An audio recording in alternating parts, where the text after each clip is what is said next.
Hello, everyone, and welcome to a little bit of a gray day here in LA. I don't know if you're joining us from another part of the country, but there might be a little bit of snow on your driveway right now. If this is your first time with us, hello, my name is Sadie Uribe, and I'm the media producer for the Los Angeles Regional SBDC Network. The SBDC is a national program with over 1,000 locations across the country, helping to stimulate economic growth through business advising and development.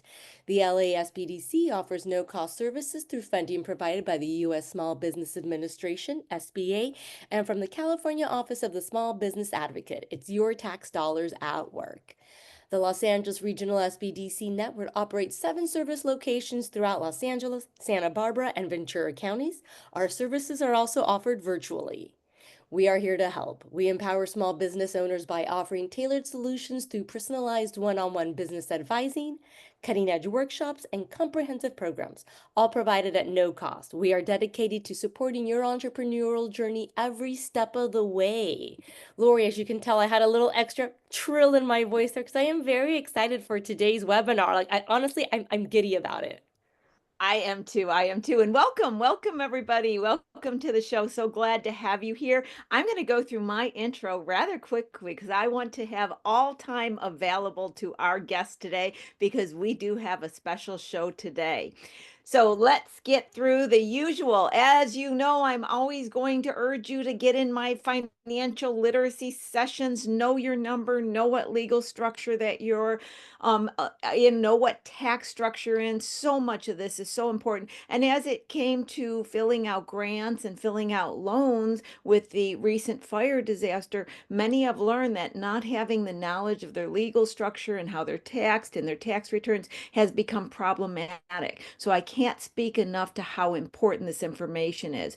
Speaking of the fire disaster, Sadie and I are still on Tuesdays and Thursdays at 11 a.m. holding special webinars. Mostly what I'm doing right now is answering a lot of questions for those of you going through the SBA application process.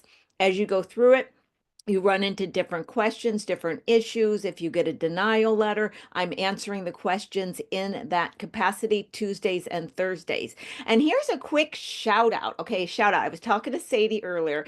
I am toying, and love to get my frequent flyers, all my new people watching, your comments in the chat. I'm toying with an idea of doing another episode, not instead of Small Biz Talk. It's not going away. Don't worry about that. But I'm thinking about taking on a new program on Tuesdays, and it's going to be called Ask a CFO, where you guys can ask any questions from me as a CFO. So you can give you comments on the chat of what you think. I already see, I love that idea. And there could be people coming on answering live questions, but I keep telling you guys, you have to be your own CFO. I get asked a lot of questions when I have the Ask Lori, a lot of questions about CFO type things, finance. So I thought, you know what? Why don't we dedicate a whole hour to that? So that may be coming up in the works soon. Now, next week, we have Tierra Click coming on, When the Mind Clicks. This is a really fascinating company that she has, gets involved in the mind, how it functions, and different ways to be inspirational and achieve goals. So I'm on this trying to really bring inspiration, hope, ideas to everybody this month and possibly into next month. I just think it's a good time to focus on hope. Now, March 19th, I'm having Sebastian DeVito. I've got to put his last name one of these times. He is going to come on, and he's been a guest many times before. He's going to talk about small business funding. We're going to talk about the microloans. When I had Max on, I guess it was last month now, we talked a lot about funding for companies, and the microloans had a high interest. And Sebastian is really up on all this, knows the different companies. I love him, and he's got a great information. So I've asked him to come on and talk about that. Now, Delia is going to come back, another favorite on the show, DF Accounting Services. And I want Delia to come in and talk about a couple things. Issues when you're syncing your data with QuickBooks that you may not be aware of, accounting transactions you need to be aware of for CalSavers, getting your data correct for taxes, things to double check. Once again, an important topic with what is going on right now, tax season around the corner. I really one day don't want to talk about the BOI. Okay. I really want the BOI to be dead. Okay. But here's my latest update on it. So it's kind of confusing, but I'm going to give you the end result. You don't have to do anything right now.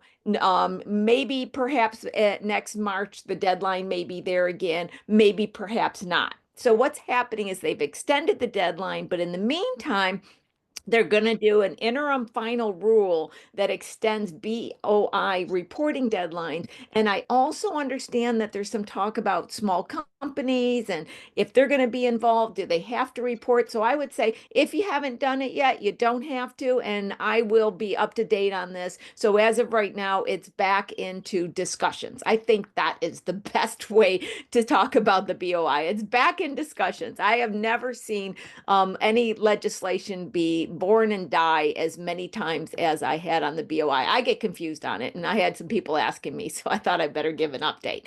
Okay, to today's absolutely special show.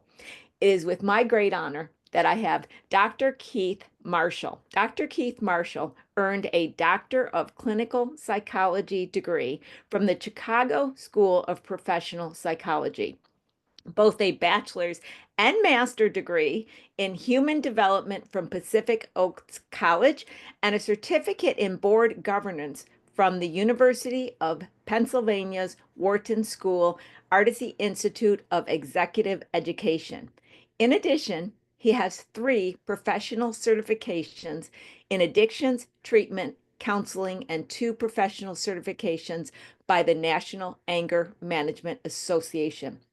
In 2023, Dr. Marshall was the recipient of the prestigious United States Presidential Lifetime Achievement Award for volunteer services. He is the founder, chief executive officer, and clinical supervisor of Dedicato Treatment Center, a drug and alcohol treatment center, including mental health, certified by the California Department of Healthcare Services and accredited by the Joint Commission. The Dedicato Treatment Center is among only 6% of all treatment centers in this country with the highest level of accreditation of applying best practices. In addition, the Dedicato Treatment Center offers certified anger management, which is recognized by the courts nationwide, and a continuing education provider for counselors and therapists. There's also another aspect I would like to read, and this is another aspect we're going to learn about Dr. Marshall. Dr. Keith Marshall is highly accredited and acclaimed, as you can see from his bio. Dr. Marshall's publications include Fear to Freedom, From Dumpster to Doctor, and Factors of Transformation. Be the change you want. Welcome, Dr. Marshall, to the show. Greetings. How are you? I am so honored to have you here and be the change you want. I love those words. I love everything about it. Now, guys, I met Dr. Marshall actually just going through some of the SBA loans, and in doing so, just answering some questions for him. And it was the typical call I'll have. Somebody asks questions, I answer the questions. But during the course of our conversation, I became aware really quickly that there's something special about Dr. Marshall. Now, I didn't know until I looked at your bio and started looking you up a little bit, to be honest with you. And that's when I was like, I am sensing what I was sensing. What I was sensing is obviously someone very accomplished, but I was sensing a part of you that had an understanding. And I think I even said to you that I totally honor intelligence, but what I think stands out so much is wisdom. And that's what I picked up is the wisdom. So first, please start out by telling us, did you grow up saying, this is what I want to do for a living? I always like to ask entrepreneurs, and I haven't had but maybe 1 or 2 say yes. They usually end up having a very winding road instead. So give us the story, Dr. Marshall. Well, first thing I like to say is, hello to everyone, and that my story is truly God's glory. And I say that without a religious connotation. I simply that my journey led me to the belief that God was real for me because He delivered me from madness. And so I want to get anything that I talk about. I just know where my power came from. I know I had to do the work, and I know I had to go through the ups and downs and all the different things it takes in order to make changes that are necessary. But I have to give grace, glory to God for giving me the power and strength to do what I had to do. So, I grew up in the city of Philadelphia in a very low socioeconomic setting before my mother became a nurse.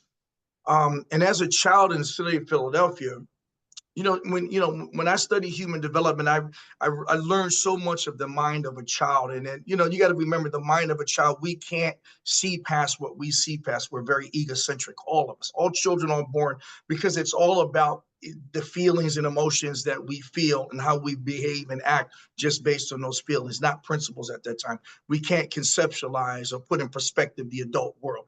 Kids just simply see it their way.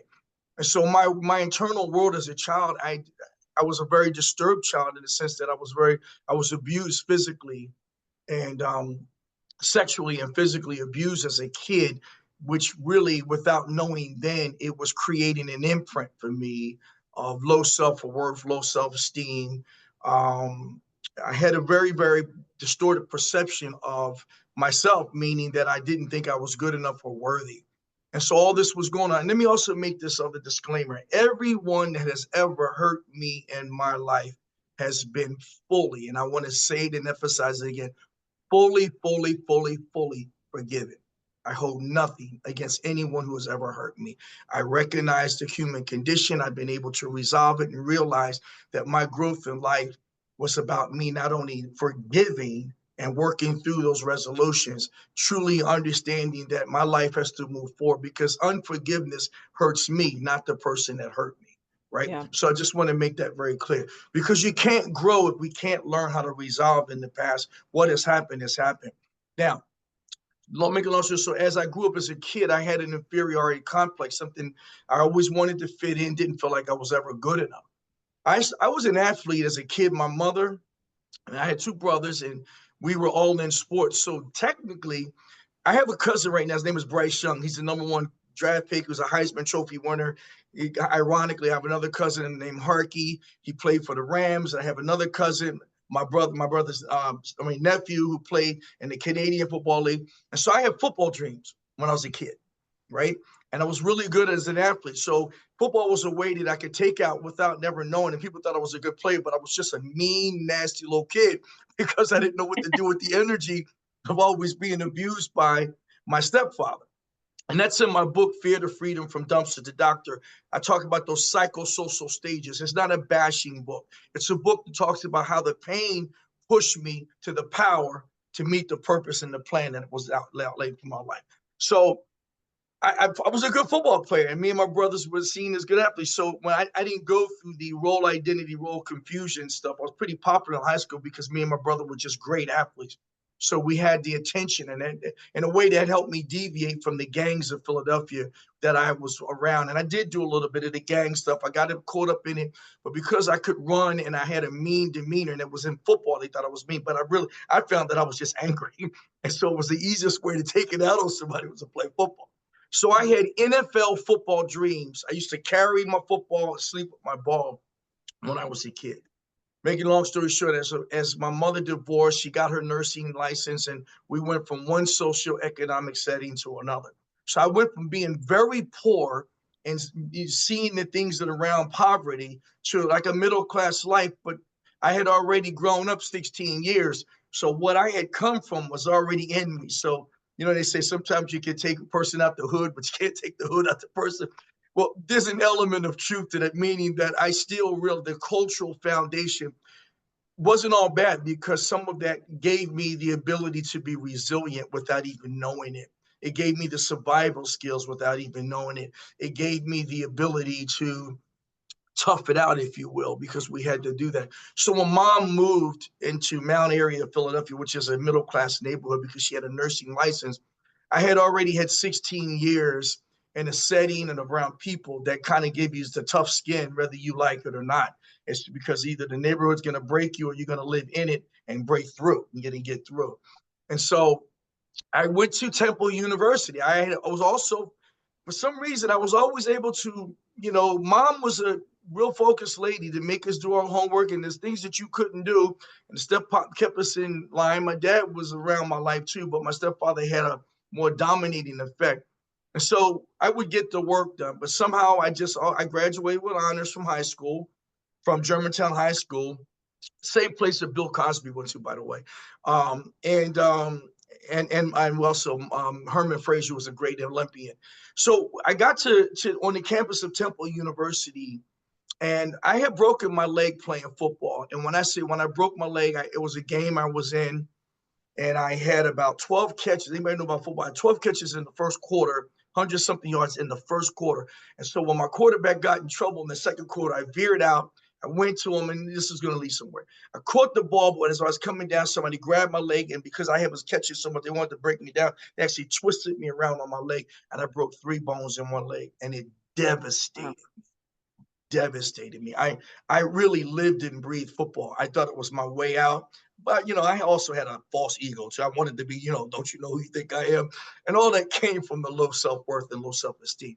So long story short, when I broke my leg, it truly put me in a state of depression. And from there, I started hanging around people on the college campus. And I went into a nightclub one night. Here I'm 18. I'm not supposed to be in no nightclub, but I was from the hood. we had that in us. And so we're just trying to have fun. I was a kid trying to have fun. I thought I looked good and thought I dressed good. And so I'm in this nightclub, and it was very powerful because my friend, we had already been smoking a little weed and already been doing a couple 40s of beer. That never really made a shift in my behavior. But when I walked in the bathroom in 19A, I remember Serendipity's nightclub. We called it the Dip. And I went in the bathroom and I took a hit of cocaine. And I didn't know what I was doing. I was just innocently just trying to have some fun. But what I know now that I didn't know then, that it made it just simply, all my inhibitions were literally covered up and this free flowing feeling. So what I know now, because of the science of the brain, norepinephrine, these are neurotransmitters in the brain. I didn't know that then. And dopamine influx into the synaptic gap in the brain. I want to get deep, but the reality, I didn't know that then. It was overwhelming. And I worked the club, man. I'm out there trying to get in every girl's face. I had this false sense of power. And without knowing it, that maybe there was some genetic predisposition for me even becoming addicted. And I say that because what I found out when I went to school late, research can show everybody doesn't get addicted, but there are people who can become addicted. And so my brain, without me knowing it, then started to seek the mood swing. So make a long story short, I ended up dropping out of college because my focus became partying and cocaine. And I never, ever believed that would happen to my life. And so I can remember sitting in my sociology class, I'll never forget it, in my first year. And I had cocaine in a car, and I was thinking in class, I was feeling empty inside, and I decided, let me go get a hit of cocaine, and I never went back. So literally dropped out of Temple University, all right? And so along this journey, cocaine, so we can highlight the story to get to, all right? I had this gift of gab. I had a personality. I'm definitely a leader. God made me that way. That's just the way it is. No matter what got in the way, that would always emerge.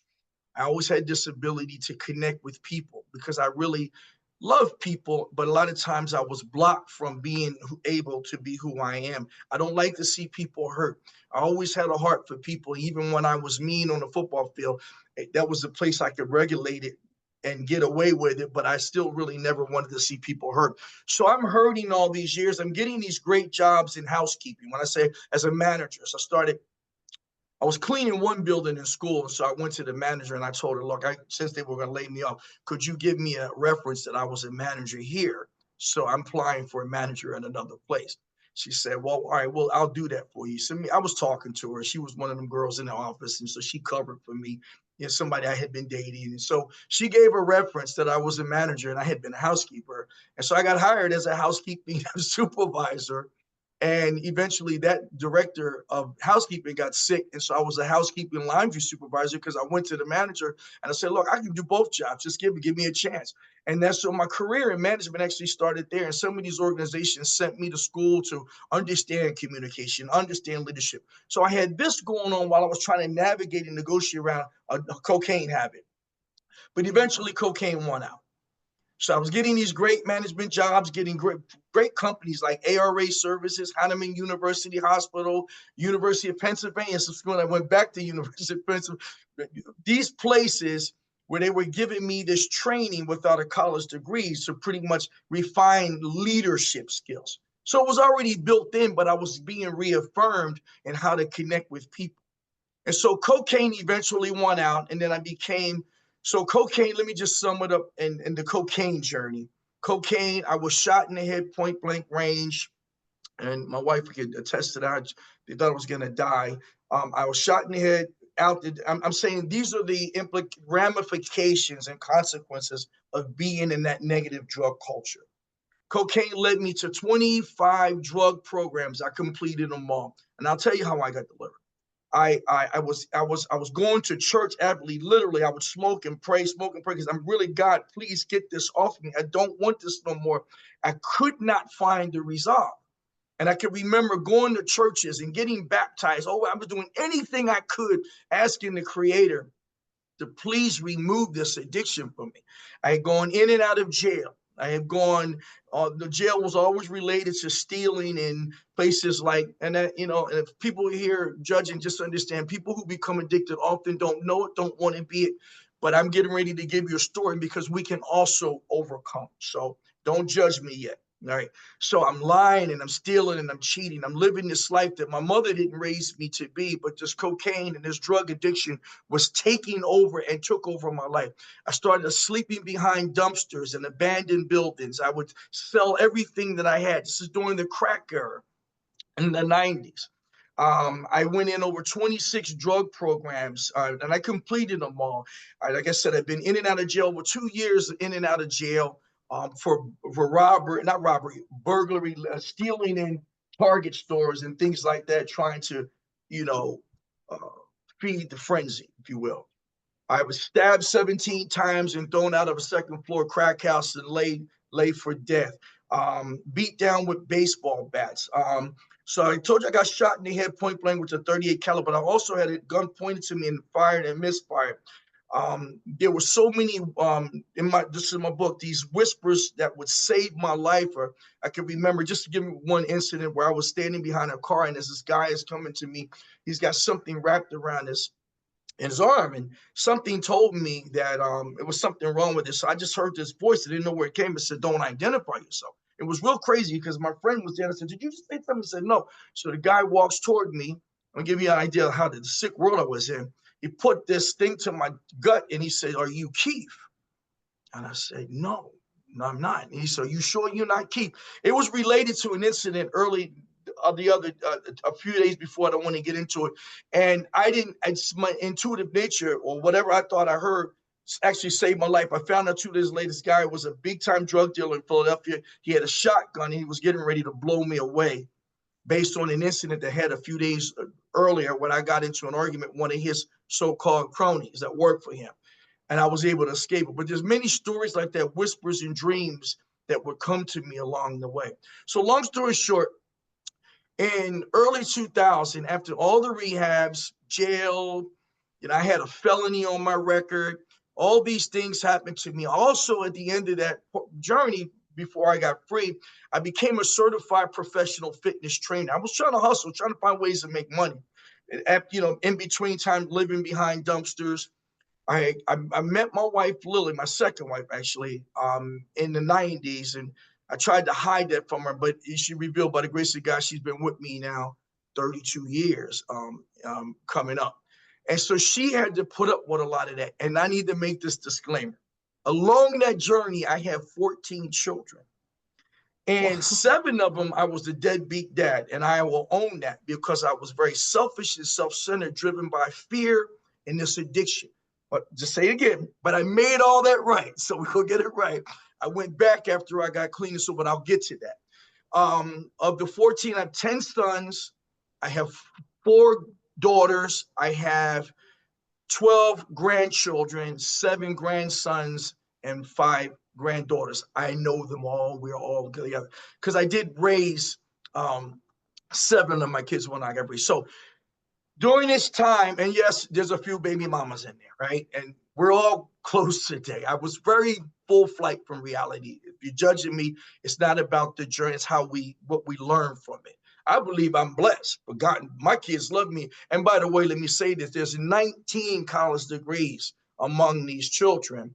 Every one of them was inspired by me when I got my life together. You guys can look my book up. It's called Fear to Freedom, From Dumpster to Doctor. And when my kids realize the essence and power of my story. So I haven't, my son is graduating from MIT with his PhD this year. My daughter is becoming a surgeon. She's at the University of California, San Diego. We have an MIT graduate come in. We have Columbia University, USCD, University of California, Santa Cruz, Temple University, Glendale College, California State University, Fullerton. But there's a few of them. The beauty of it is what I'm saying, and by the grace of God, my pain was able to get me to a point where I influenced them to want to do something better with their life. And we're all close today based on the amends that I made along the journey. So I remember now throughout this process where I had gotten a week before I got sober and clean from this mess, I went to a rehab and I left. I said, there's no way I can do another rehab. It had been in like 20, 25, whatever. I ain't doing no more. So I'm laying in my bed with a crack pipe. Now, this is in between jobs. Remember, when I said I was homeless, I was homeless. I'm talking Philadelphia, sleeping in the subway, sleeping in abandoned buildings. I'm I get beat with brass knuckles. I mean, all that crazy stuff that goes on in the street. I always used to question God, and you must be full of it. I mean, I've been praying to you and asking for deliverance. I even had the guy when he baptized me that came up out the water, man, take me back down again. Just get this mess off me. And so what I didn't know at the time, that everything I was asking for, it was coming, but I didn't know how to surrender. I just wanted him to take the dope while I do all my other stuff. Well, there came a night and I'm in the house, and I'm in the house now because remember, I slept behind dumpsters, most of them behind dumpsters because I knew people weren't looking back at dumpsters. So I was always in shame and guilt with no shoes on my feet. That's right. My crack took I sold my shoes. It was an all must go sale when I smoked plus your stuff, right? It was really bad for me. All right. And so I could remember with a crack pipe in my mouth to the day of my deliverance on April 16, 2006. I'm laying in the bed and I'm seeing these forces of I think I am. So I just say, look, man, God, if you will, I can't take it no more. And so I said, look, kill me. You either kill me or free me since you the big dog. And anybody here religious, don't think they're respectful. It's my term of endearment. He know who the big dog is, and he understands the heart. I said, if you that guy, then you free me or you kill me. I was too afraid to kill myself. So I needed, look, you ain't gonna get this out of me, then free me or kill me. You have the power to free me then. You big dog, you God, or kill me. I fell asleep. I never forget that. And for someone who knows about cocaine, if you understand the anatomy of the body, norepinephrine and epinephrine are neurotransmitters, influx, and dopamine and adrenaline when you're getting high. So it's physiologically impossible to fall asleep. I think it was a miracle, whatever. I fell immediately to sleep after praying that prayer, and I woke up the next morning, and I had dope in the bathroom, and I remember I had always been trying to get free, guys. I wasn't just giving up. I kept getting up. So I go in the bathroom and I look at I got more drugs in there. And if anybody understands addiction, I'm gonna get my smoke on first, and then I'm gonna ask God to help me. No, I took it and I threw it down the toilet. And then I took the pipe and I threw it down the toilet. And I told my wife, look, I'm sorry, probably for the millionth time, I'm gonna get my life together. She made me something to eat. I went back to sleep. I got up the next morning. I went to a gym called Bodies in Motion in Pasadena. They hired me on the spot. And I became their #1 fitness trainer within 3 months of selling over $10,000 worth of training. And it dawned on me, I'm getting paid $30 an hour, but they charging $100 an hour. And I said, what's the common ingredient here? It ain't the gym, it was me. And that's where the entrepreneurship, which I had already, I was trying to do carpet clean, all that on my own, kicked in. First of all, I got my first check, And I was like, damn, I don't want to smoke. This is crazy. I don't feel nothing in my gut. But I also knew intuitively at that time I needed to do work on myself because of all the programs. So I started some real powerful introspective work with some mentors who are also helping me to uncover and discover the madness of my life so that I could put things in perspective. But along the journey, I'm getting paychecks and I'm like, I don't want to get high, to the point where after a month, I started thinking about getting high. I said, let me think about it. Maybe it'll come to me. And I got this money on my paycheck. And no matter what, there was a disconnect because I couldn't believe after 23 years of getting high that I didn't want anything. And so when I realized that, man, this is for real. But what I learned is I surrendered. So the moral of the story is, guys, if you know people who are addicted or going through things like that, there's a surrender piece. And surrender is that I'm going to give up. So I was now able to tap into the courage to make a paradigm shift in my life because I had already been there, done that. You couldn't sell me on the whole idea of getting high no more. Whatever, it didn't work. I was getting paranoid. So I had surrendered to the reality that I'm going to be a little uncomfortable while I'm making changes in my life. So I started to feel real great in that first year. And someone came to me because I would go to the shelters and volunteer my time. I was so grateful for being clean. And now I got a personal training business. I started a new youth professional training. I went to a local gym, said, look, man, I don't want to work for nobody, but I could bring you some money once a month and just let me do what I want to do. I wanted to be able to schedule, decision make, have flexibility, financial freedom, personal fulfillment, and I wanted to be able to be in my kids' life fully. So being that entrepreneur let me do that. So I went in, they let me rent, and every paid client that I had, over 50-something clients, followed me from Bodies in Motion, all those people I had signed up. And immediately in that first year, I made over $100,000 from May to the end of the year as a personal trainer. Now, back in 2007, I was pretty good chippers. I mean, I had a couple of dollars in my pocket. But I intuitively started, I had a messed up credit score, like 580. And if you talk to Laura, she'll tell you I'm over upper 800 now. And so I said, you know what? I'm not going to hire anybody to do anything for me. Immediately, I knew to, first of all, call all my creditors, anybody that I owed some money to, and negotiate. They said, no, we can't accept anything less than 100. I said, well, we'll see about that. I'll send them $25. Guess what? They ain't sent it back. So I knew that no matter what, the principle of, first of all, looking at everything I owe, no more putting it to the side. Every month, look at my bills. No matter how much I had over $100,000 in child support, all kinds of, I didn't care. I looked at everything exactly the way it was because I needed to clean up the wreckage of my past. So I was speaking at places and I was really getting my finances together, being very methodical. Every month I sat down, if I can only pay 10, I paid 10. But I wanted to make sure that everybody got their money back. But it's a trip because by the end of the year, I had paid everything back but all the child support. And then right in the earlier the next year, I was able to pay it off a $30,000 lump sum and then go back and make it right with my kids that I had hurt. And I made the amends with them. And then I became a part of their life. And I'll tell you how that will go move forward, contributing to their education, their funds, and things like that. So as an entrepreneur now, as a professional trainer, I'm learning the value of money, that when I get paid, that money isn't all mine. So if you see $100,000 in the bank and you are really an entrepreneur, that means, you know, first of all, you got to pay Uncle Sam. You know you got bills to pay. And if you got people working with you, you got them to pay too. So 100,000, I had to realize that, and I believe they created something to start looking at money as a means in order to create what I need. And I can create more wealth, but that comes from the bottom line, not the top line. That the top line is exactly what it is. So as you start to see numbers, you get all happy. Wow, I just got $120,000 in the bank and it's in your account. Remember, too much is given, much is required. So as I started to pay my credit off and working with my creditors, I didn't need if anybody do need a third party to teach you how to get your credit together, give me a buzz. I'll help you out with that. But I was able to be methodical about it and realize that the agencies that were getting paid to do what I was able to do myself, just be methodical and calculated. Don't take no time off from the discipline.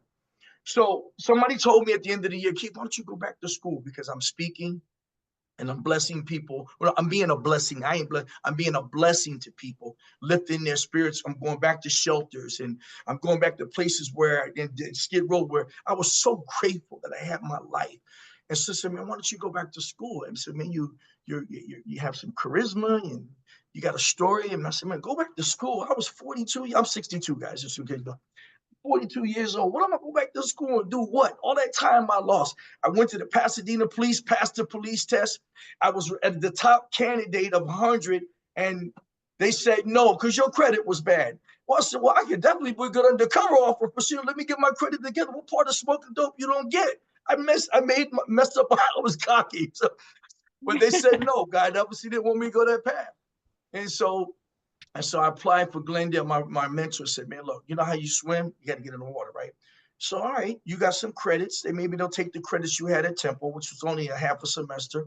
So I decided to try it. I actually took the admissions test because they wanted to test my English and math skill. They said those 9 units you had at Temple are still good. That was 10 years later. He said, but also your math and that's all that dope smoking didn't mess my brain up. So your math skills and your English skills are great. So I started flying. So I got in Glendale class. I love Glendale. I love Glendale. I got in and I was so happy. 42 years old. I got a book bag. Man, I ain't smoking dope no more. I'm feeling good. I got a personal training business. I can schedule my own stuff. I can make my own decisions. I can go to my kids' track meets and I can be about. So I'm just feeling really good. Yeah, and I'm in class with all these youngsters. It was so serious that they used to see me sit in front. I made sure that I sat in the front of the class in the middle. I ain't want no distraction for women. Let's keep it real here. And I ain't want no distraction for nobody else. So I said, how do I do that? I'm going to sit right in front. So one day I came in about a minute late. I'm never late for nothing. And this kid's sitting in my seat, and I just gave him a hardcore look. I said, look, man, I don't know who your mommy and daddy is, but you do not know who you dealing with right now. And he saw the look, and then I was so sick. He got about that seat and got out the way because I'm in school now. I ain't playing. I'm trying to change my life. I had messed up 23 years. See, a lot of y'all be 21. Y'all had your little fun. Y'all making y'all a little bit of money. Y'all going on y'all cruises. I'm sleeping behind dumpsters, right? I'm trying to get something back. I'm motivated. I'm just trying to get my life back. If anything, I look at my brother Kevin. He's a firefighter down 30 years. My brother Kenny worked for Homeland Security. They got pensions and this and that. And I'm like, well, God, I can't punch no clock, man, and get that kind of money. I'm 42 now. I got to do something where I could create my wealth. And I was scared. So here's how I get to school. I get my first A at Glendale. And I said, oh my God, I can do this. So the journey is I graduated Glendale. My mom comes, everybody comes and whoa, they said all this. And they said, Dan, this is great. So I said, well, I'm going to get my bachelor's degree. So I wanted to study things that I could learn about me. I wasn't even in school at first to try to identify some career. Getting a doctorate wasn't even on the radar. So I go to get my bachelor's at Pacific Oak. I'm saying, wow, this human development stuff is powerful. I'm learning about even my life. So then I'm at my graduation and my ego worked. And I said, well, why are they wearing these sashes and stuff like that? Oh, they're the graduate elite students. I just like the word elite. Well, I'm going to get me a master's degree then. Not knowing how to work that it was going to take me, but so I go get my master's degree, and by God, when we get in our master's day, we're at the convention center getting my master's, and my mom's there. Family is great. My personal training business is doing good. I'm doing counseling too to get my clinical experience. And then I said, well, why are they wearing those funny hats? If you can see up there, that funny hat I got on up in that picture up there, right? So why are they wearing those funny hats for? Man, those doctors students, man, that's the cream de la creme. You get like, I want one of them funny hats.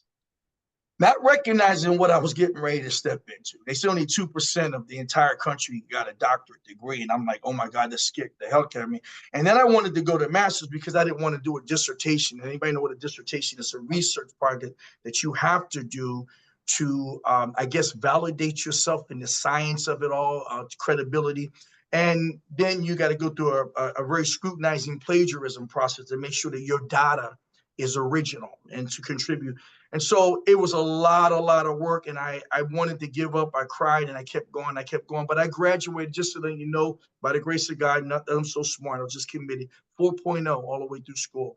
And then from there, when I graduated, there was a person in the community said, man, after everything you had done, and I gotta acknowledge him We had our little issues, but I acknowledged. He said, "Man, look, you could get a job at the state, make 130,000, 120,000, 140,000 right out of your doctor program doing clinical psychology, or you could create generational wealth if you just start your own company. You do everything. Why not start a business around what you've been through?" Then I needed to find out. I was very scared. So I had always learned that when I'm scared, okay, let fear be what it is, do it anyway. I got my doctorate degree because I was scared. I said I was very afraid to do it. And that's why I did it. So I just took fear and I put my arm around, well, you ready to rock and roll? Let's walk down the street because you ain't stopping me. I'm just going to keep walking. So if you're going to be a nudge in my side, join me. I'm going to be afraid, but I'm going to keep walking. That's how fear is for me. I don't know how you look at fear. Fear is no risk, no reward. And if you're going to be an entrepreneur, I'll make it very clearly. You understand there is a risk reward piece, right? There's no guarantee in life anyway, but I would rather try and be challenged as opposed to giving up and then waking up one day saying, man, I wish I had done that. So I decided the generational wealth thing sound great to me. I don't know how much I'm going to be able to make, but it still sound great. I still wanted to be able to schedule, have decision making, my flexibility, my financial freedom, and personal fulfillment. I still wanted that. So he gave me $15,000 and I went up in a real beautiful area, Sierra Madre, looking for a place that I'm going to rent, turn it into a sober living.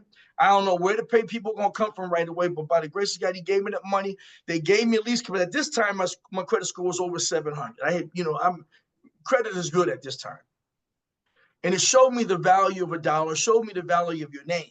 Your credit score is invariably connected to your name. And sometimes your name is all you have. So you have to build your name. You have to make your name credible.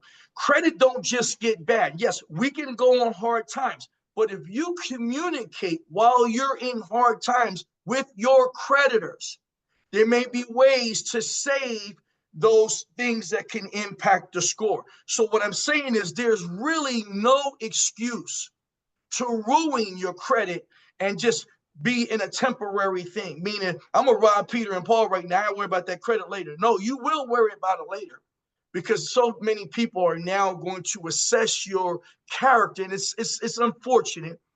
But if your credit is bad, especially if you have anybody who has then we need to get it cleaned up. If you have anything where not late payment, that's bad too. But if you have anything where people could simply got to write their stuff off because you just refuse to give them their money, that ain't good. That is not good. Okay, being late is not good either. However, that can happen, but just ignoring taking care of who you owe. If somebody lent you some money, if you here today, no rush, I'm gonna just wait the 7 years out and get past it. You will never rob Peter to pay Paul. Your universe is going to pay you anyway. Have it in your heart to pay them back and pay them back. Whoever you owe money, give them their money. If you're trying to get some inspiration from me in business and this doesn't sound good to you, it's probably not the right YouTube to get on, because the truth is, I'm going to tell you that. Build your character even when you don't have the ability. Drugs kept me from being who I really was meant to be. So I know that paying my bills is boring. That I'd rather have no money in my bank account and go to a movie and get a hot dog, but know that I got food in my cupboards, the electric bills paid, the gas bill paid. Everybody who lent me something to get to another place got their money. Everybody who trusted me with their money, they get theirs first. I come last.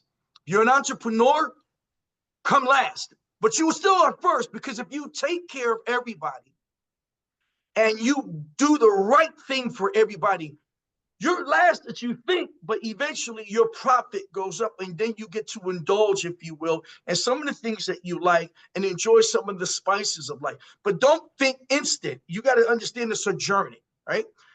So I started the sober living and decided I want to get licensed by the state so I can dance with the insurance companies for people who work hard and their families have issues, but they, unfortunately, look, yes, there are people, now I want you to understand it, that cannot pay for treatment. It's called nonprofit. Here's what happens in nonprofits. I have nothing against them. If you want to keep really high quality people, you got to pay high quality dollars.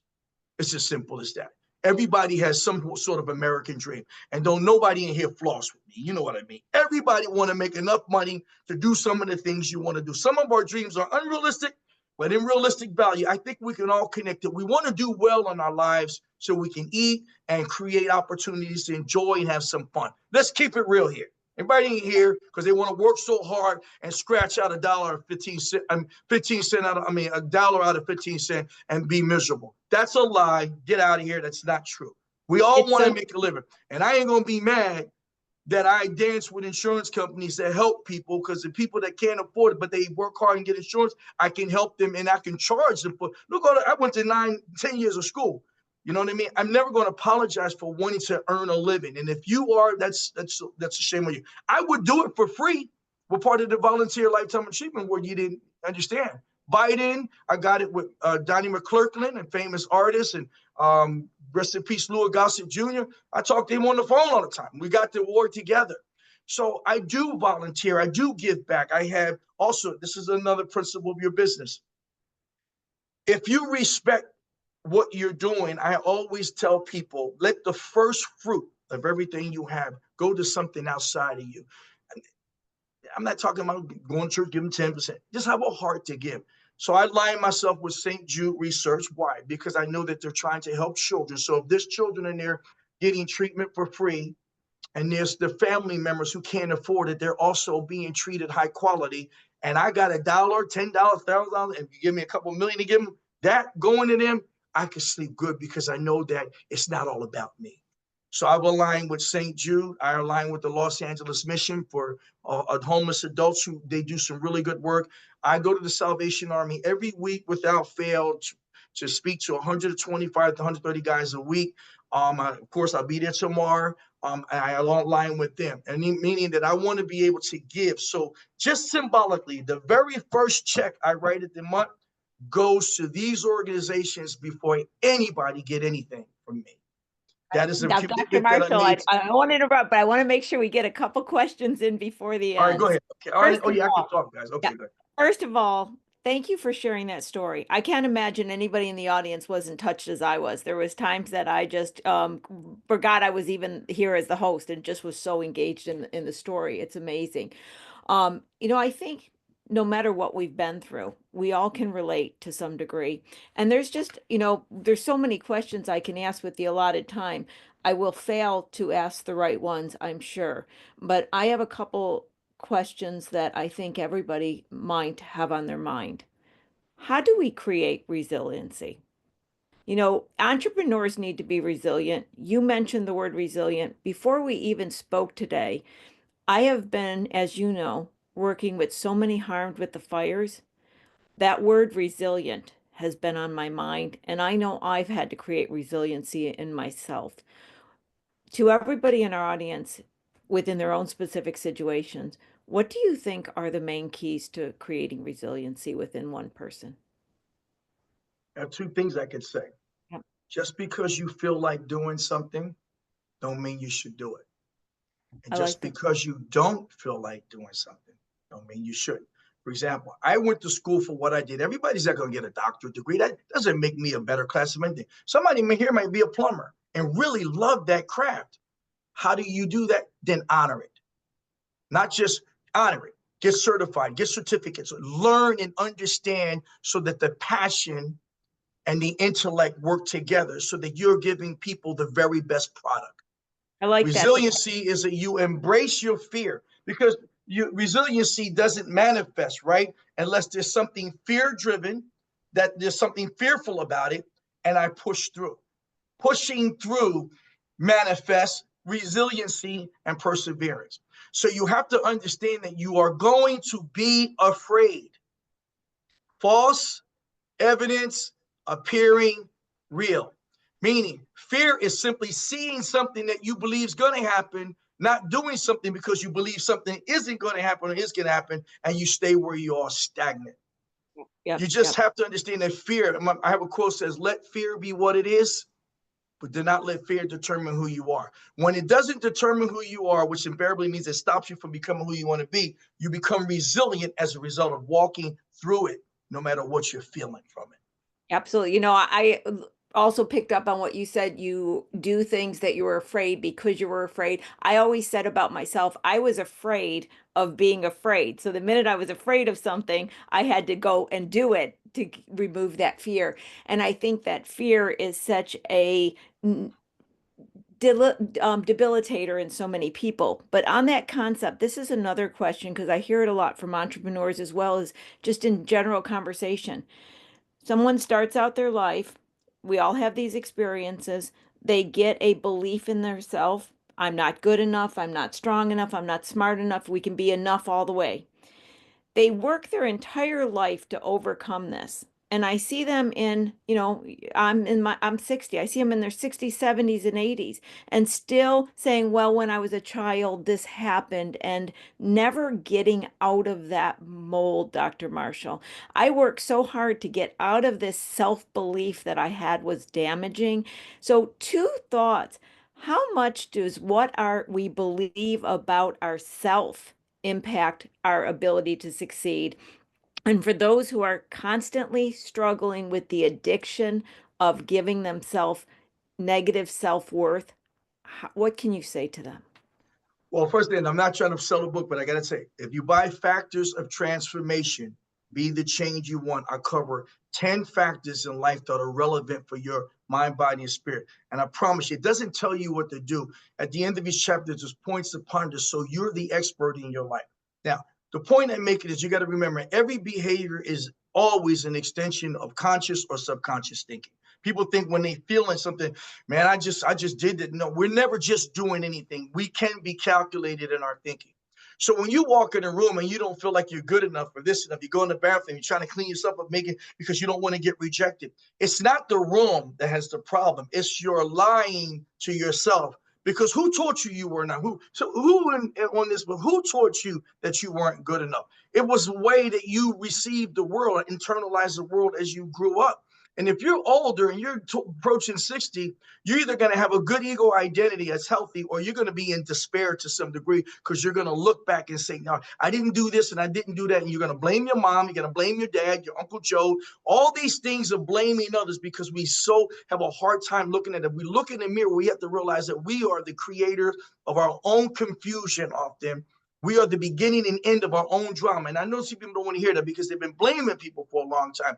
But blame will do exactly what it is. You'll wake up 30 years from now blaming somebody, and everything you wanted, everything you believed that you could get, you didn't get it. And that person, whoever you blame, will move on with their life. That's why forgiveness is the essence of growth. Now, people are going to, well, I got raped as a kid. So I'm not saying you got to be me. But it's the part where I'm willing to get help and work through resolving these issues. So if I continue to stay stagnant, because that's where you are, you're either in a generative process, and like meaning that you have a healthy sense of, I'm moving forward, I'm scared, and this is working, but I'm also thinking about others while I'm trying to grow, or you're stagnated, only thinking about yourself. Woe is me, I can't get it done. Look, I hug you, I embrace you. All right, it is what it is. No judgment here. But if you get some information that says, wait a minute, I'm just stuck like that too, now learn how to get out of it. Your mind is powerful. And those embedded and rooted thoughts that tells me I'm not good enough, which are lies. Everybody here is not only good enough, you were created out of love for love. We just don't believe that sometimes based on how the environment has taught us things.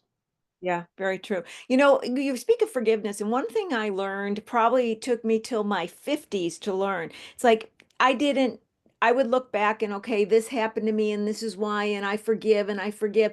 And then it dawned on me, I was probably my mid 40s when I realized there was one person that I had not forgiven, that I was holding a grudge against, that I wasn't realizing, and it was myself. I was like, oh, I don't care that your family wasn't good. You should have still been on top of things. You should have done this and you should.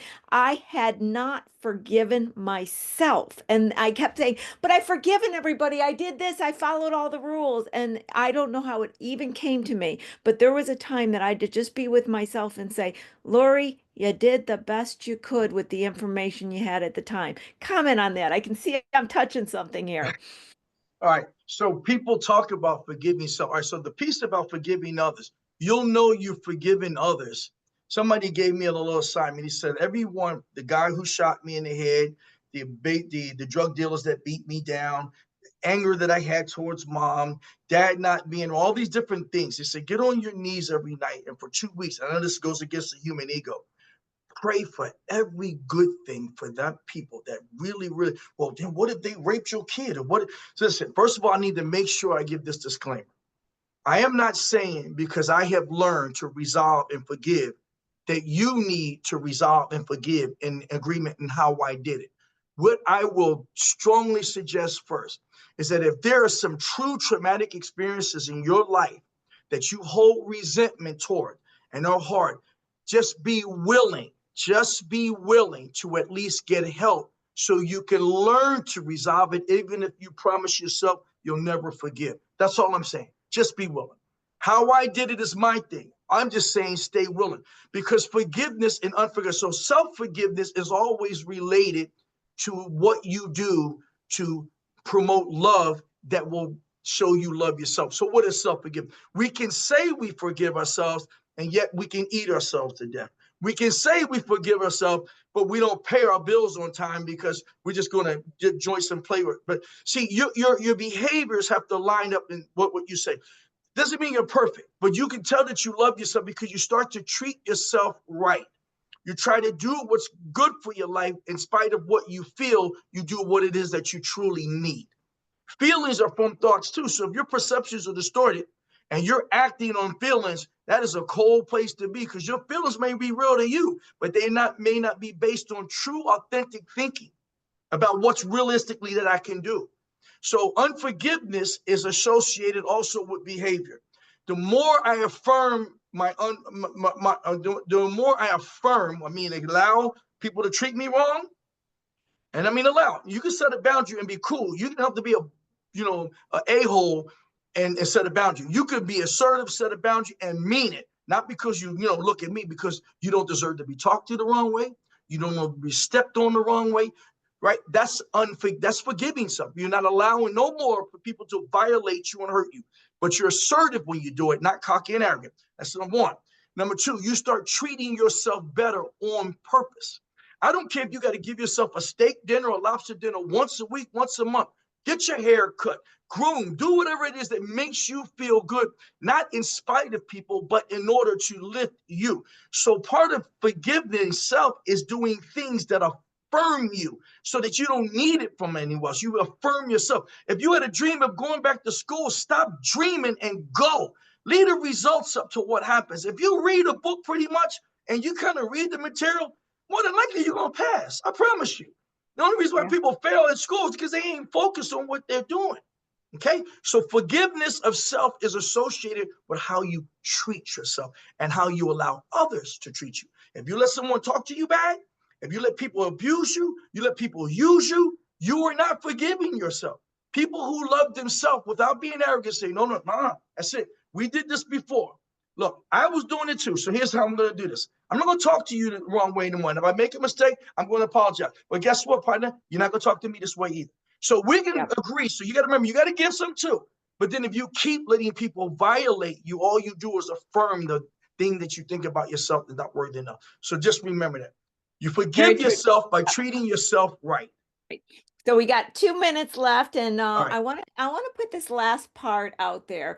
You know, I am always saying to those that are my frequent viewers, I always say, take your power back. I say that all the time. And when I say that, what I am referring to is many things, and that is you can be in control of your own destiny. Now, I believe this is one of the most wonderful times to be an entrepreneur, because you can have all of these technology advantages. It's easier to be an entrepreneur than it used to be, right? And people go, well, the economy's this, there's this. And I always say there is always an opportunity if you put intelligence, you put wisdom, you take action, and you can create anything that you want to create. And you have to get out of your own way. So, Dr. Marshall, right now, you could look out in the world, and especially with our local community, and see things that have happened with the fires and say, everything's terrible, it's awful. Or you can look out in the world and say, what opportunity exists for me? I choose to always say what opportunity exists for me, and I try to give that message. Can you comment on anything I said as a final message of hope? Because I think, to me, I learned a long time ago, if I could hand anybody anything that I thought would change for everybody, it's just for them internally to have some hope. I pass it to you. Reach out to focus driven, positive people and shake negativity as fast as you can. There's a lot of tragedy going on out here, and even in this environment. And I empathize. I mean, I really feel the heartbeat of what people, because there are people who have actually lost things, and legitimately, when they look right down, they're in tears because they don't see a way out. So the first thing is do put your hand up, try pride in, and just get humble and start reaching out to people who can guide you, even if it's scary that they may give you direction that may not be exactly like right where you want. Don't do it alone. That's the only best advice I give is simply don't do it alone, because you're not alone. There are people that just will love you, and people who, will want to lift you and be a part of that process, right? So just don't be alone. That's the number one thing. Don't do it alone. Don't be isolated. Talk about it, and just people that you can trust that are not haters. Stay away from haters. It's easy to mess with haters. Just tap into sources and people who want to lift you, to help you bring the hope. Remember, hope is a principle. That means you have to practice it. Well, so you'll be around like-minded people based on what it is that you see for yourself. Get involved in groups of people or learn about people who are moving in the direction you want to go in and will receive you. So the hope you want, you're creating it. Get away from negative people. Get away from negative people. And that includes family. Give them a hug. I love you. I'll eat a little turkey with you. Got to go. Gotta go. Yeah. Such good words of wisdom. Well, I can't thank you enough for coming on. I've been really wanting to focus and concentrate on powerful, strong, inspirational messages, especially right now. I want everybody to know that there's a brighter tomorrow, in whatever that means for each and individual person. And I knew, but I had no idea what a powerful message you would bring. And that is, I could sense it, Dr. Marshall, but I had no idea the story you would share. So I just want to say, from me personally, thank you for your vulnerability, your honesty, and there is no doubt in my mind personally, all those little whispers in your ear were meant because you need to be on planet Earth to have your light be here for all to hear. I God thank bless you. I thank you for that. And anyone who gave me just a moment of time, your time is valuable. I appreciate you allowing energy to transfer here, because I feel the love for the people that are there that's sitting here. We're still all energy sources. And I really, really, I'm grateful.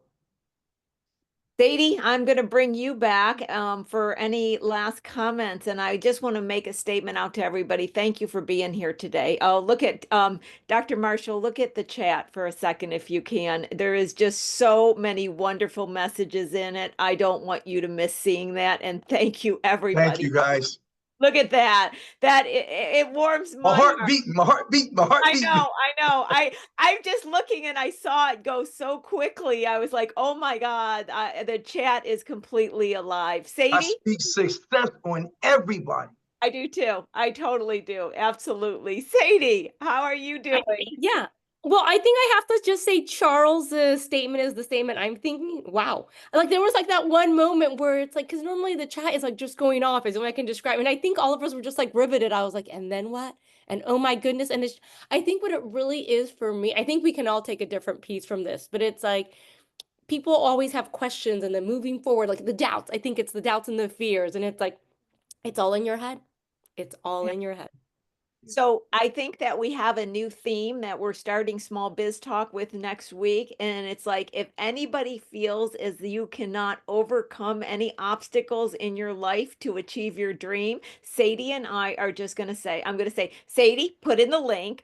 Sadie's going to put in the link to this episode. And I'm going to say, watch the episode and then come back and tell us that you cannot follow your dream. There is no way you can hear the story and then within yourself not believe in yourself. Thank you, Dr. Marshall. Thank you so much. Thank you, everybody. I love you. Thank you. So, to my frequent flyers, I always say thank you for being here every single week. If you were new to the show, welcome, welcome. And Sadie is going to stay behind. She is going to make sure Dr. Marshall's information's in there. Sadie, do you, before I leave you guys and Dr. Marshall does, do you have the information to how to get Dr. Marshall's books? I don't know if we have that. Do we I have that? don't have the book per se, but I do have his business website. Dr. Marshall, can you put If you it go to, that? if you go to dedicatedtreatment.com, my website, the books, you scroll down, the books are there. They're on Amazon, they're on Durant's. So they're on public format, and they're doing very well in the sense that not just they're selling, is that people, if you read the reviews, I think that people are being impacted. And that's really, yeah, I want to make a couple, of course, but I really wrote it from heart because I want, if I leave here tomorrow, I want to know that there's a legacy left behind, that somebody was able to read it and then just take another level in life. That is the gift right there that money can't give me. I fully agree. Right. Okay, everybody, we got to end. We got to end. It's been a wonderful pleasure to be on the show today. I know my energy is much higher than it was when I started, and I thank you for that. So Sadie's going to stay behind. She's going to leave the chat open to make sure you can get all the links, get in touch with me, get in touch with Dr. Marshall. I will see everybody next week on Small Biz Talk with your host, Lori Williams. Thank you again, Dr. Marshall. Bye, everybody. Bye, everyone.